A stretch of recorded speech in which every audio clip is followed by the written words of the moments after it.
Okay mga kaibigan, bisita na naman natin ulit si Police Brigadier General Andre Perez Dizon. Sir, marahay na aga. Good morning, sir.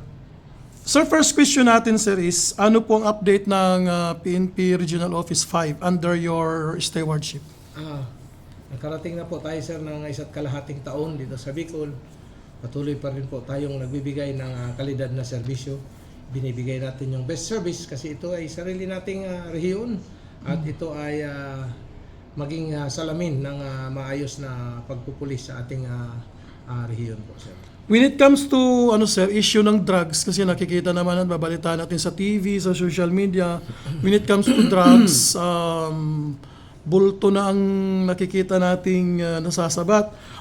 With regards to your region, sir, ano po ang kalagayan ng Region 5? Ganon din po, Sir Raul, tuloy-tuloy ang kampanya ng PNP kasi ang PDEA po ang pangunahing ahensya ng gobyerno na may misyon dito sa illegal drugs, sumusuporta tayo.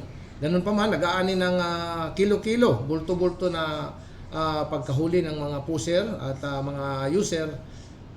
Iyon po ay dahil sa pagtutulungan ng mga komunidad, PDEA, PNP po.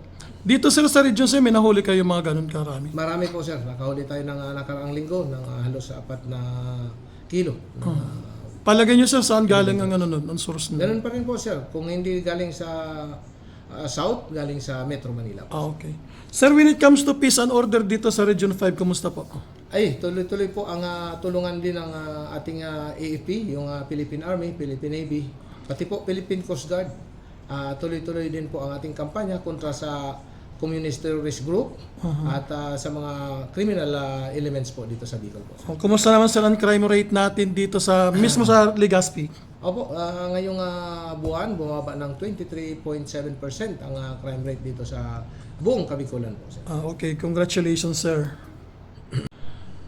Sir, pangalawang tanong natin sa nangyayari ngayon sa bansa. Although ang under niyong jurisdiction is Regional Office 5, pero hihingin ko lang din ang side mo bilang PNP official, mataas na official ng PNP. Ano po ang masasabi niyo sa mga tao with regards to political clashes na nakikita natin, na napapanood natin sa TV? Unang-una po, Sir Raul, at sa lahat ng nanonood, nakikinig sa Lamrag Radio, ang Philippine National Police po ay nananatiling isolated or labas sa political intramurals dito sa ating pamahalaan. Ganun pa man, yung mission natin na panatilihin yung peace and order at security ng ating mga kababayan at ng ating pamahalaan, ayun ang pangunahing tinututukan at tinatrabaho palagi ng ating mga kapulisyan po, sir. Maraming salamat, sir.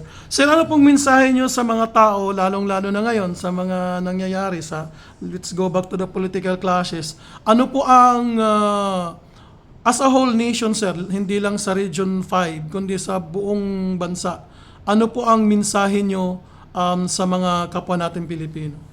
Yung manatili po tayong sumusunod sa batas kasi tayo ay bansang may konstitusyon, may mga pulisiya, may sinusunod na mga alituntunin.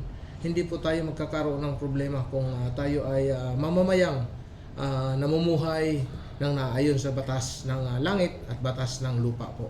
So wala pong puwang ang gawaing masama dito dahil pinaparusahan. Makalusot man po sa una, pangalawa, yun ay mahuhuli rin po.